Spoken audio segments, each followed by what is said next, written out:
most significant thing that ever happened to me in learning was at Northern Virginia Community College back in the 70s. And I was taking an accounting class. And the guy that I was taking the class from, I remember him really well because he looked exactly like Mose Allison. I don't know if any of you know who Mose Allison, he was a great jazz player.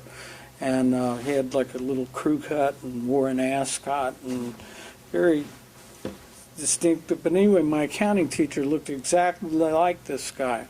And the way Santa Fe was laid out, not Santa Fe, Northern Virginia, community colleges all seem the same to me. You know, there must be a reason for that.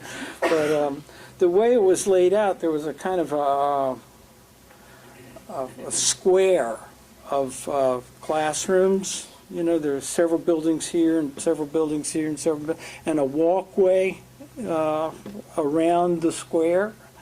And I saw my accounting teacher all the way at the opposite end of the square.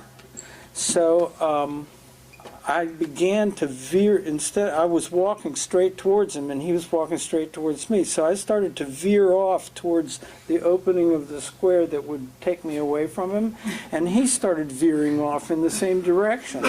And the more I veered and got, you know, perpendicular to him, the more perpendicular he got to me, until finally I was in a panic that this guy is going to act. I'm going to bump into him. There's no way out of it. And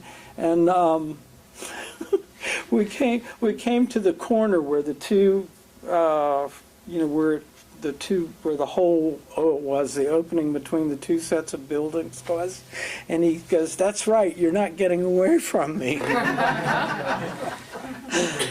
I just stopped and I said, "Okay." He said, "Well, why weren't you in class?" And I said, "Well, it was a test." And he said, "Well, why didn't you come and take it?" I said, "Well, I didn't study for it, and I was going to fail it." And he said, "Well, why didn't you come talk to me about it?" And this was a really novel concept to me. It's like, I could do that?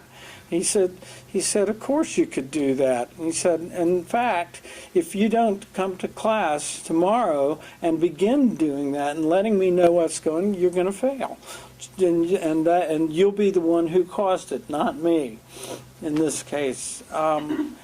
It was an amazing moment, you know, the idea that I could actually have power to determine what happened in the class as the student. And yeah, it was you can imagine what kind of moment it was.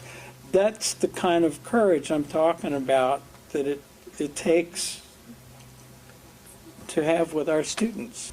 I had established a pattern like that. I think this was, we were married, you know, this was like my third or fourth time at community college, you know, and I would miss a couple classes, feel insecure about taking a test, not take the test, then avoid the class at all costs, and by the time the semester was over, I was dropping out of school again. I always dropped out before I was kicked out. You know, I had the good sense to do that so that I could come back. But yeah, it took that guy, you know, that guy was our age now, you know, like, and it took the courage for him to take a turn, and that's all it took, just a 2-minute conversation. Thank you all for coming.